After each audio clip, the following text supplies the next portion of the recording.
So I thought that the Joint Commission news was pretty exciting. What we want to talk about today is just a reorientation.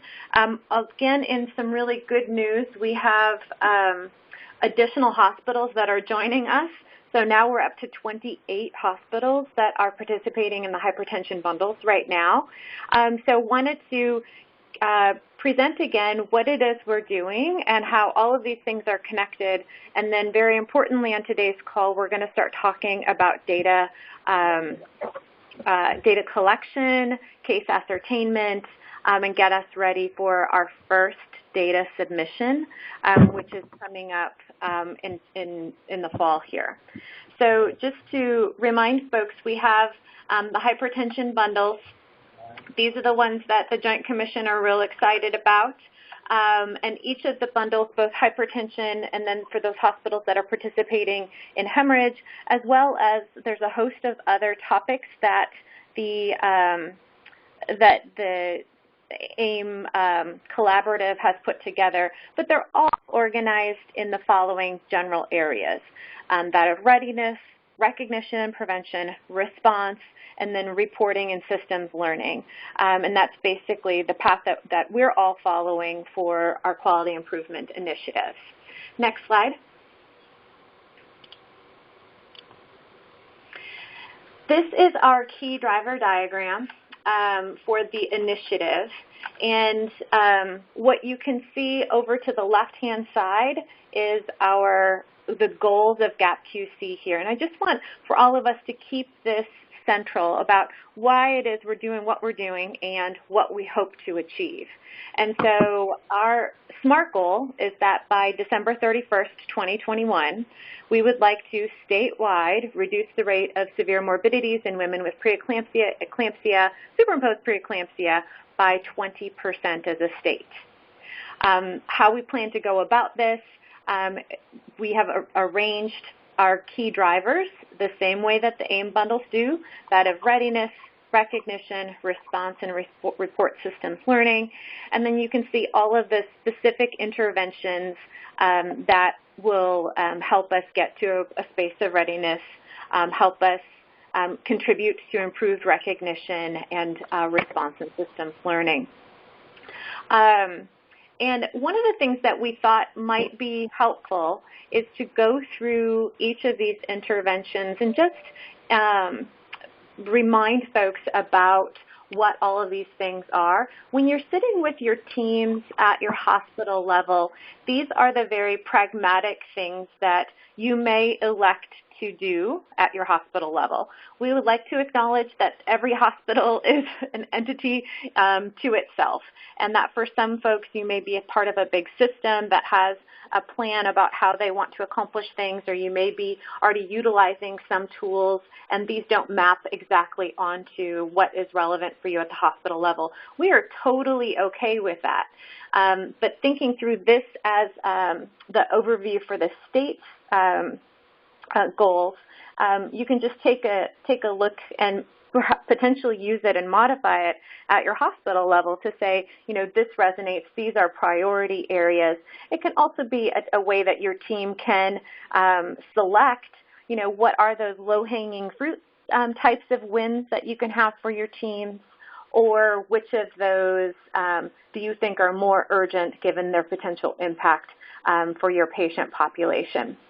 The other thing that we'd like to acknowledge, and I don't have this slide on today or in today's slide set, but we know that every hospital system is very different, and that people on this call are dealing with many thousands of births per year, and some are dealing with a few hundred births per year. And so how that impacts your team, your processes, how you're able to collect data, how you're able to report on it. We understand that all of those things are very individual based on the hospital setting that you have. But for hospitals that are just getting started, perhaps to go to this key driver diagram and take from it that which works for your hospital, please steal from us or from many other systems, from each other. That's really what it's all about. We want to make this as easy as possible for folks. Let's go to the next slide, please.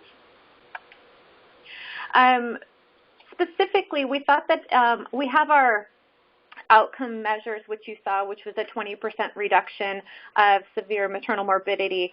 That is our first, the top measure that we have here for our specific statewide goals. Now, one of the things that we know is true is that when we're looking at our severe maternal morbidity, those are diagnoses that come from how our providers, by and large, are coding for the events that occur in the hospital. Those are going directly from hospital discharge to the Georgia Hospital Association and then on through to GaPQC. That process takes some time, isn't something that we're going to have on rapid review. And we don't know for sure that the things that we're going to try to do here are going to move that needle to a full 20%. We're really hopeful, and we know that states like Illinois have seen successes, actually even a little bit bigger than a 20% reduction. So we believe we can do it. When we look at the process measures, we think that that's how we can do it.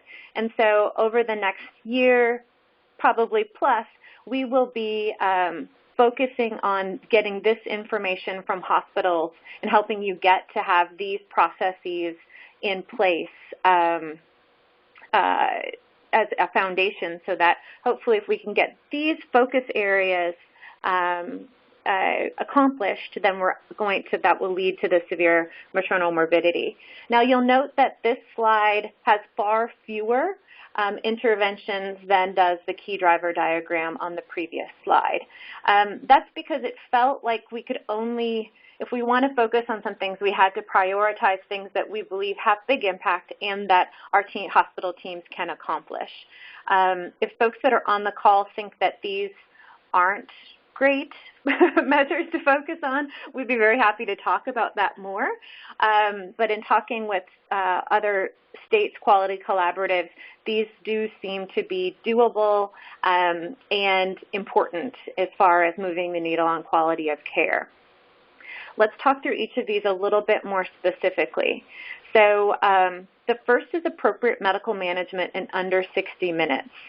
That one we're going to spend a bit more time talking about through today.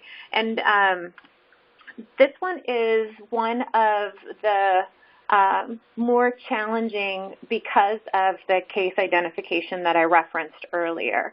But you can see how our goal would be that 100% of folks who had severe and sustained elevated blood pressure would receive appropriate treatment within, it's actually going to be 60 minutes of its diagnosis.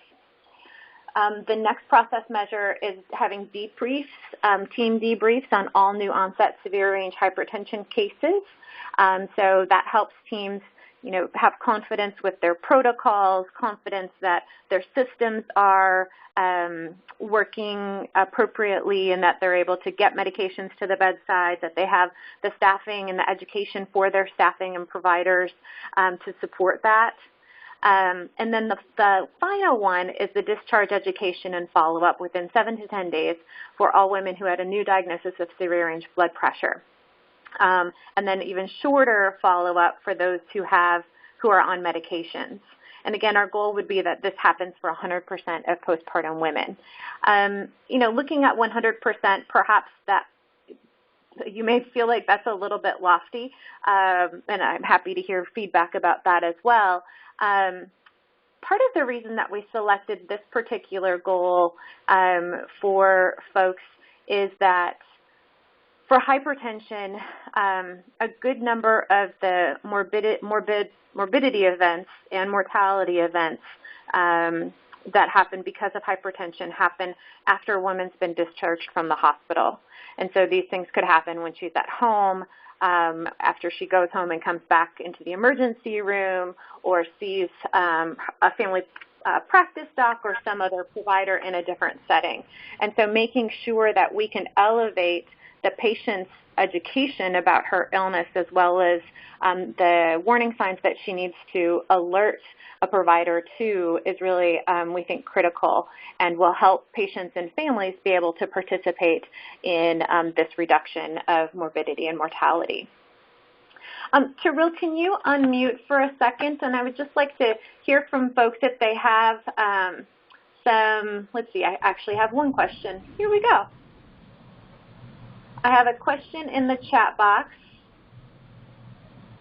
let's see, I see Trish's. Debriefs on all severe hypertension is good amount for facilities. Could be considered debriefs of any patient with a eclamptic seizure where that requires transfer to the ICU. I think that's a great recommendation.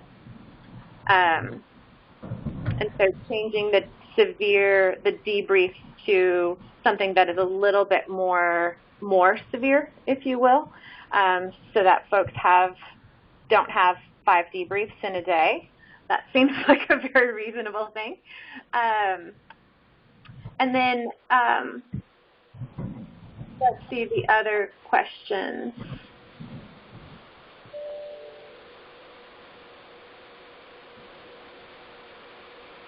Joint. Other comments on the goals or in the key driver diagrams? I thought that was a really great one, Trish. Thank you. Hi, Dr. Coffey, it's Trish again. Just another consideration on the goal for appropriate treatment of severe range hypertension. Yes. I don't have the slide in front of me, but I recall looking at some of the data from the California perinatal or pregnancy-associated mortality review, and they looked at outcomes. It took them several years to even reach a target of maybe even 85%. I'm just wondering if there's value in looking at what other states have been able to achieve in that first 2-year period and maybe look at that for the target goal. For the medical management within 60 minutes? Mm-hmm. Yes. Yeah, I think that sounds very reasonable. One other thing that I forgot to mention that we've been discussing with our health equity team as well is y'all know that we have issues with health equity in the state of Georgia, and we were thinking that this appropriate medical management in under 60 minutes to collect information about race ethnicity during that data collection process, we thought that would be helpful so that hospitals can look at their own data and make sure that this particular process measure is equitable or make changes so that it becomes equitable.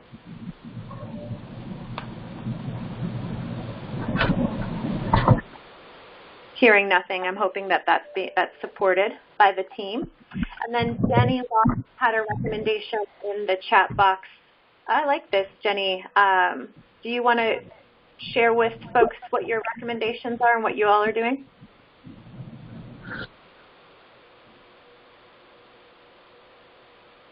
She may be muted. Oh, that's not a mic setup. Okay, so I will just read your comments. Thank you very much. So Jenny indicated that they're using the term huddle for new onset cases of severe hypertension. So it sounds like bringing a small team together to say, hey, this person has new onset severe hypertension, and then you use a debrief after events. So maybe some of those things that Trish had recommended that, an eclamptic seizure, events that require transfer to the ICU. I think we could also come up with some other things like overdose on magnesium or something like that, and we could have a list of things that people could consider doing a debrief for. Oh, I think the overdose on magnesium would be great, too. Are any other people doing any other debriefs in their hospital setting with relation to hypertension?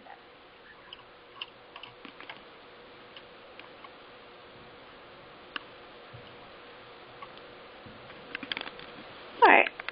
Well, we will kind of massage these goals a little bit and then share them with you again for the next call. But thank you so much for your feedback. It's super helpful.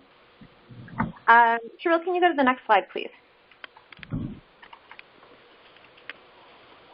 Now, the first quarter of hypertension data collection will go through September. So after September is over, you'll have an opportunity to report back on the structure and process measures that y'all have been putting into place for your hospitals. Now, for those who have participated or who haven't participated in collecting data for AIM before, we wanted to talk a little bit about what the structure measures are and make sure you feel comfortable to understand how you'll be reporting those.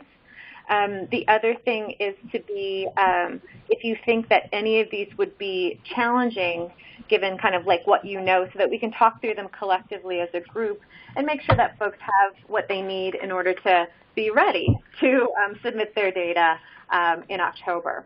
So the first of the structure measures, I like this question. Pause for 1 second. Yeah. Jenny Lawson had an additional comment about, I think we need more about health disparities. How will we standardize this?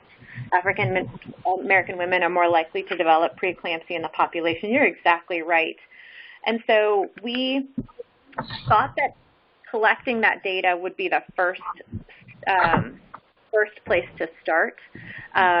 We have outcome data that the state gets from the hospitals, and that does have race ethnicity on it.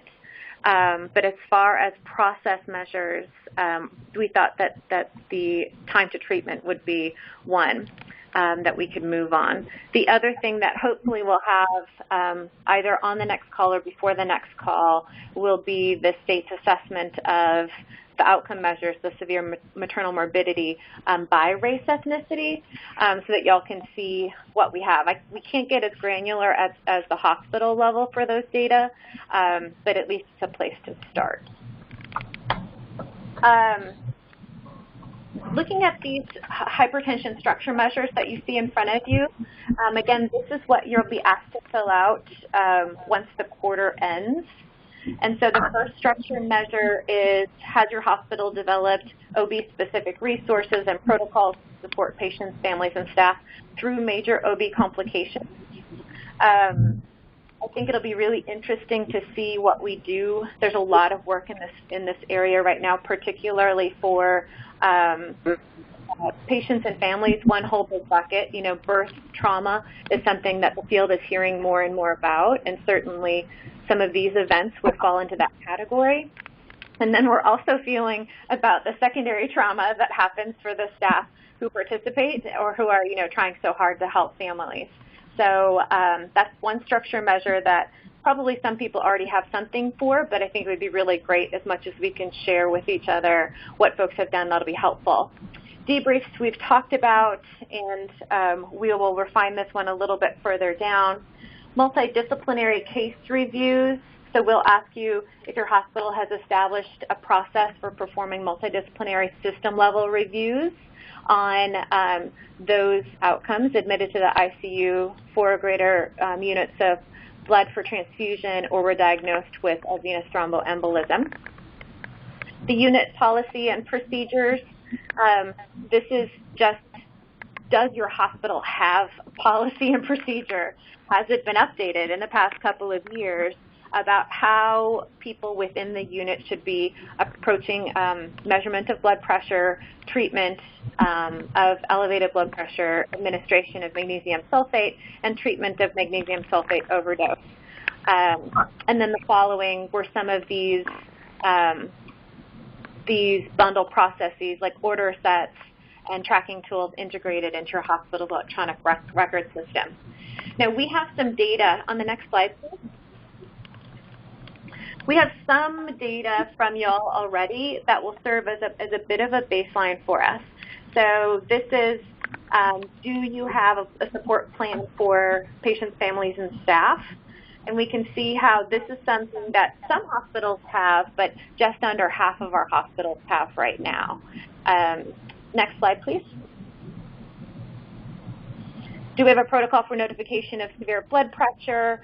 Slightly over half of hospitals have that right now. Again, thinking through some low-hanging fruits, this would probably be one of them, to have a notification system, a protocol system in place. Next slide. And then this was very interesting because we asked, do you have all of these protocols by different locations? And so labor and delivery, antepartum, postpartum, pretty consistently, the majority are saying yes, but I would like to highlight that maybe about a third of them don't have that. And then pretty consistently in many hospitals, and then certainly what we've heard in talking with hospitals, is that the emergency department, and then sometimes in triage as well, are areas where we don't really have great protocols.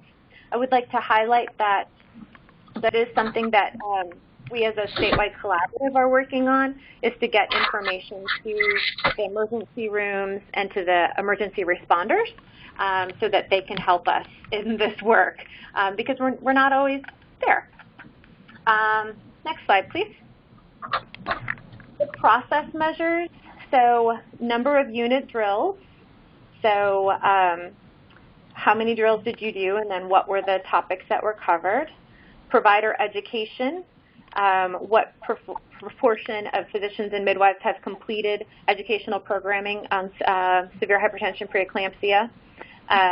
And that's a cumulative proportion that they want us reporting on. Nursing education, very similar approach.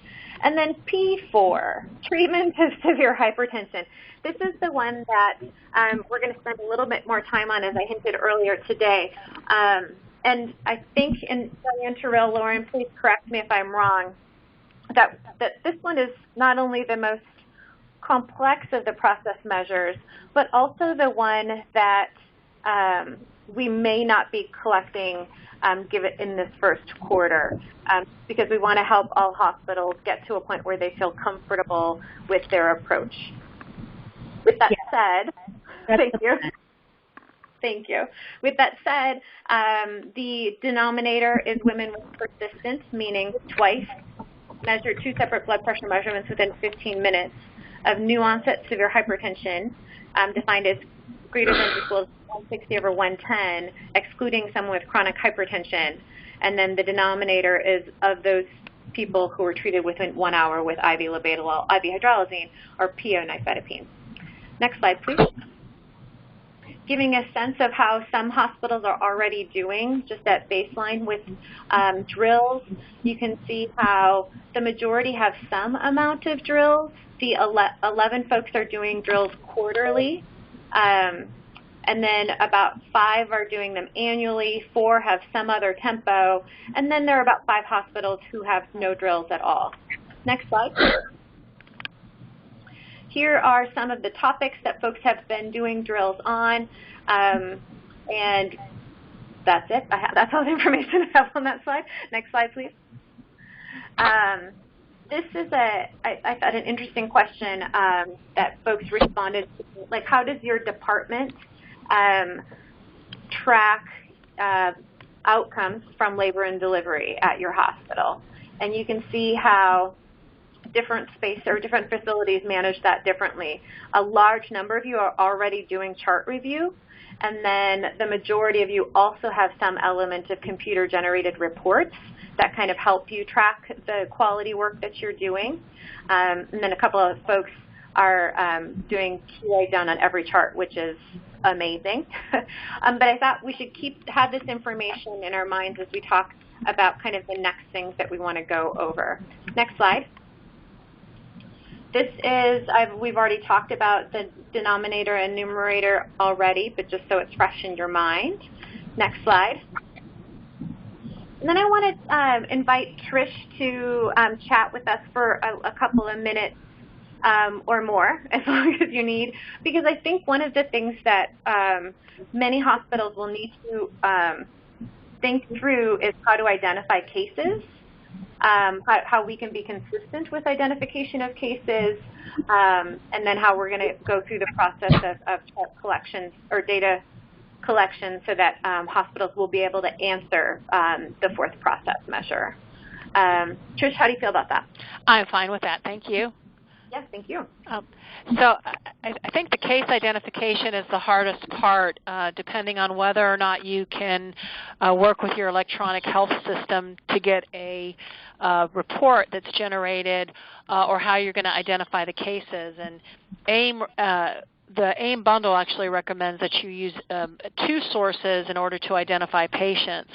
And I think ideally, if there's any way to look at your denominator and identify patients who have 2 blood pressure recordings in that severe range, specifically a systolic of 160 or higher, or a diastolic of 110 or higher, and that's 15 minutes apart, that patient then goes into the denominator unless we come up with a list of exclusions. So one exclusion may be a patient who's having an exacerbation of chronic hypertension. If that patient did in fact have chronic hypertension and she was not determined to have superimposed preeclampsia, she would come out of your denominator and she would become an exclusion. So there are going to be some patients in that denominator then that don't necessarily have the diagnosis of preeclampsia or even preeclampsia with severe features, because you're going to have patients who manifest these blood pressures before they may meet the criteria for that diagnosis. So there are a variety of different ways to get that report. One thing you can do is, and everyone I know has a different system, or they might be on a different version of certain programs. But like, for example, at Northside we use Cerner, so we've worked with our report team in order to identify any patient who has those severe range parameters in the date and time, and then if the patient received IV hydralazine, IV labetalol, or pionifedipine, the date and time of that. So we still have to do chart review, but the goal is to minimize the amount of time that you're in and out of the chart if you're going to identify these cases retrospectively. Another way that you can identify these cases is you can have a logbook where you have any patient who's admitted with the diagnosis of hypertension. That patient gets on a logbook. And then if the patient has these severe range blood pressures, that you have a nurse indicate that patient had that severe range pressure in that logbook, and then go back and do some data review on those patients in the denominator. Another thing that you could do, but you're going to end up probably with a smaller denominator, is even identify patients who had the diagnosis of gestational hypertension, but probably preeclampsia with severe features would be a more accurate number, and look to see if any of those had severe range hypertension, and then go and track to see if they received one of those medications, and then did they receive it within an hour. So I think we can kind of work through what some system limitations are, or some ways to identify the patients, but I would recommend that we don't identify patients by a Pyxis report or a drug utilization report, because if you identify a patient from a report of who got hydralazine, labetalol, or pionifedipine, well, already you've got patients who got the medication. We want to know how many patients didn't get the medication at all, so they wouldn't come in that sample. So I'll just kind of let that rest there for severe hypertension. Does anyone have another strategy or concern or something else that you want to bring up about that?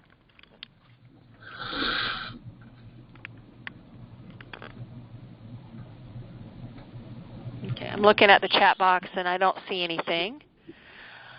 So that's something that can play out, but I just think that those are some things to think about.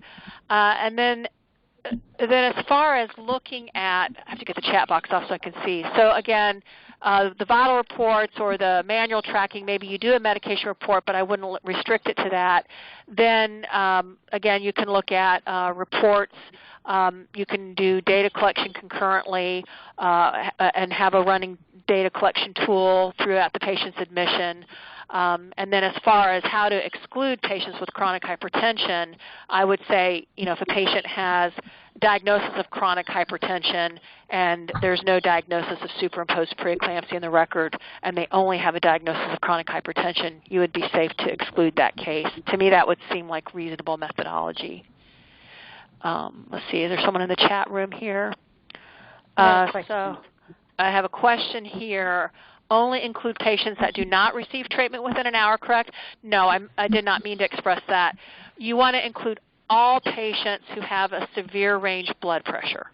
So you want to include all patients who have either a systolic of 160 or higher or a diastolic of 110 or higher 15 minutes apart. So once that patient has that severe range blood pressure at 15 minutes, she now has sustained severe hypertension, and she should be in your denominator. Then your numerator is how many received treatment with IV hydralazine, IV labetalol, or PO nifedipine within an hour. So you're going to have patients in that numerator who were treated within an hour. You're going to have some patients who were treated with the medication, but it wasn't within an hour. Let's say it was 2 hours, so you can't include her in the numerator because she would be an opportunity for improvement. And then you're going to have a number of patients who didn't get treated at all, and they won't be in your numerator, but they're going to be in your denominator.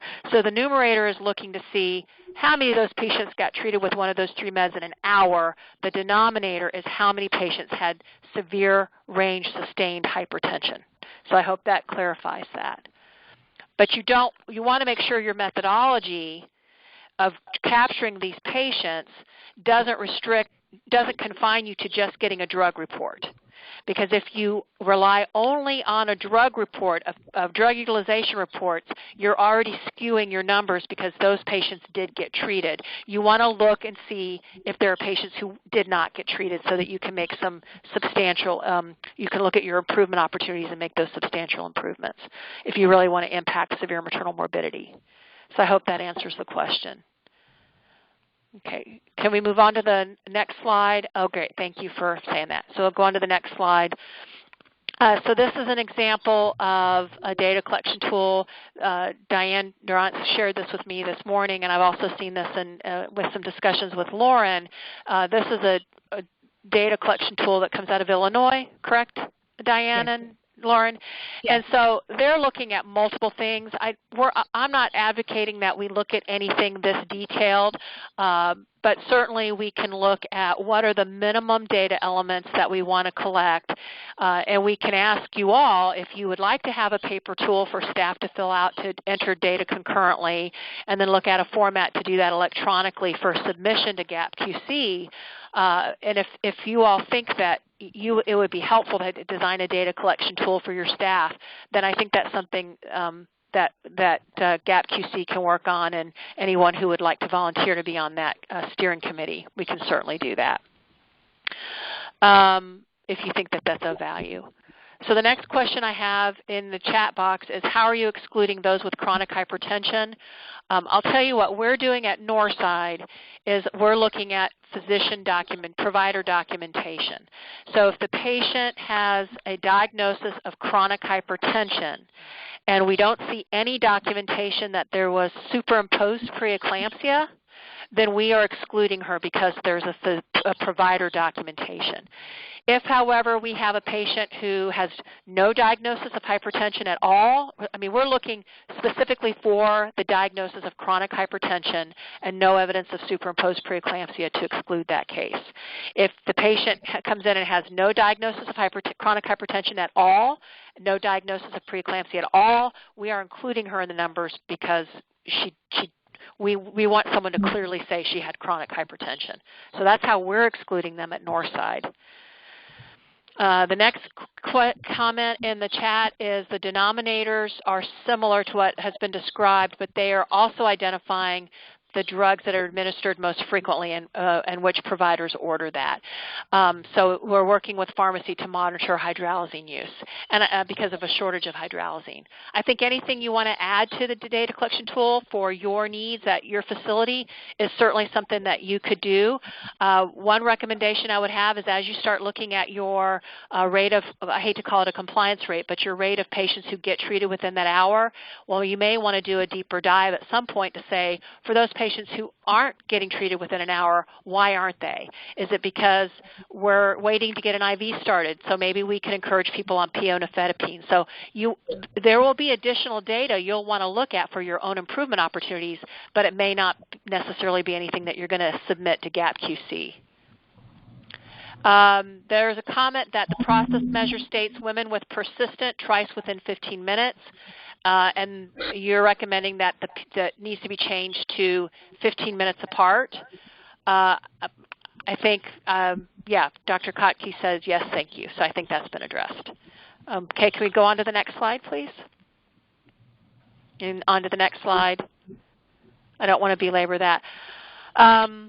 Before we get to this, I'm not going to address this, but one other data measure that I want everybody to think also about is identifying patients who need to receive magnesium sulfate for seizure prophylaxis. So that's something that we've been working at Northside Hospital as well. So we're looking at patients with severe features of preeclampsia. We're looking at physician diagnosis, and then we're looking to see if those patients were given magnesium sulfate as a loading dose and then as a maintenance infusion. One of the things that we have to define is what is appropriate treatment. And so that is some discussion that we're having as well. And I will tell you that our experience is that our denominators are going to be different because that treatment of severe range hypertension can very easily be a patient with gestational hypertension or a patient who's not diagnosed with severe feature preeclampsia because she just has those severe range pressures, but they're not observed on 2 episodes 4 hours apart, for example. So maybe the patient doesn't meet any other criteria for preeclampsia with severe feature. She may not therefore be diagnosed with that, and she may not be in the magnesium sulfate measure.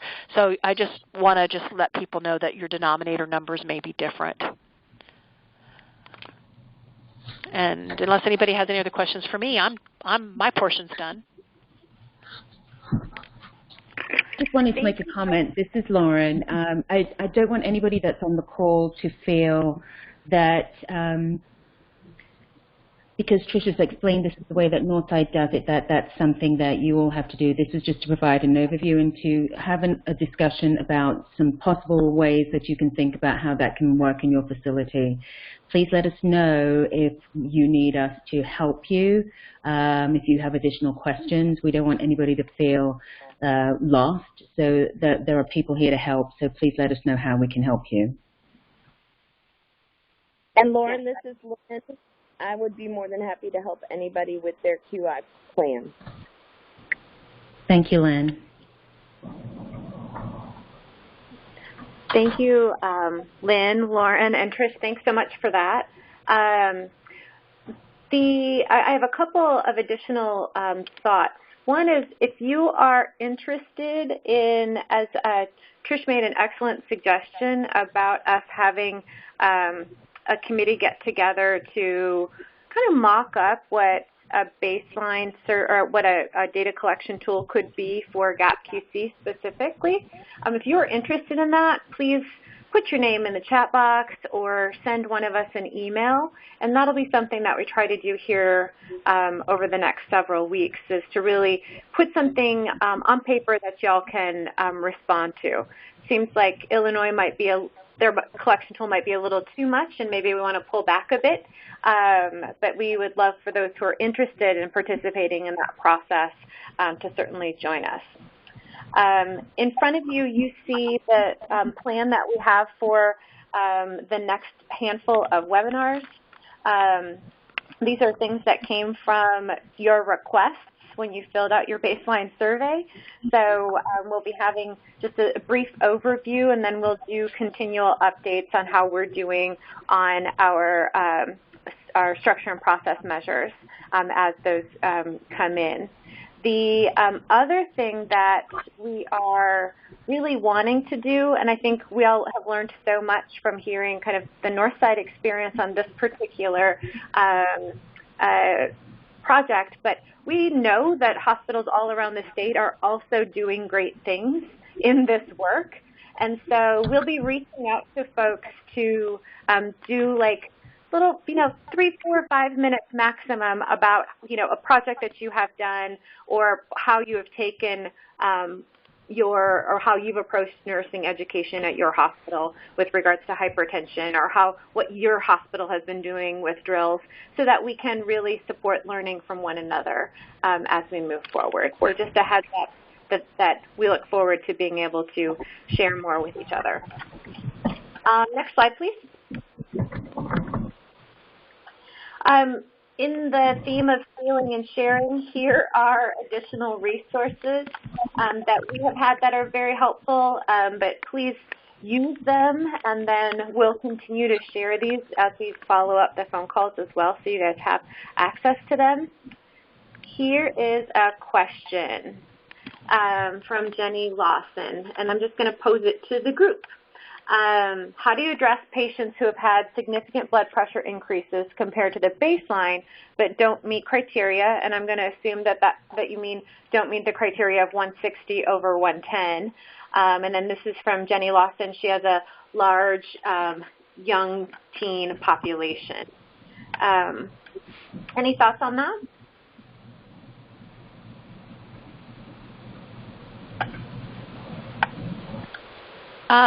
I'll take a stab. It's Trish from Northside. We don't address it from a policy and procedure or guideline standpoint, especially since ACOG and the National High Blood Pressure Working Group eliminated the 30 millimeter of mercury increase in systolic or the 15 millimeter of mercury of increase in diastolic as a diagnostic of preeclampsia.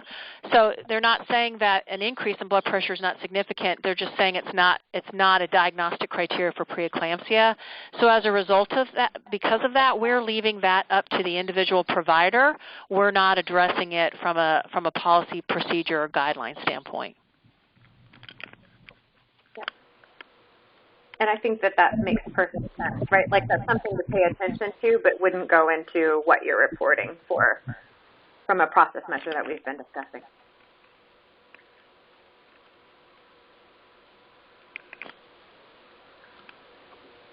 Any other thoughts?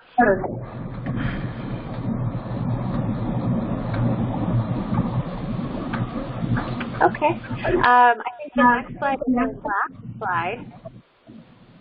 And it's just thank you for all the work that you're doing. Please share feedback. And then we'll be reaching out to hospitals to hopefully share a little bit about your stories and what's been working or not. We like both stories. And then please, if you are interested in helping to mock up a data collection form that could work, let us know because we'd love it. And that may help get your hospital ready to collect these data. Anything else? Just to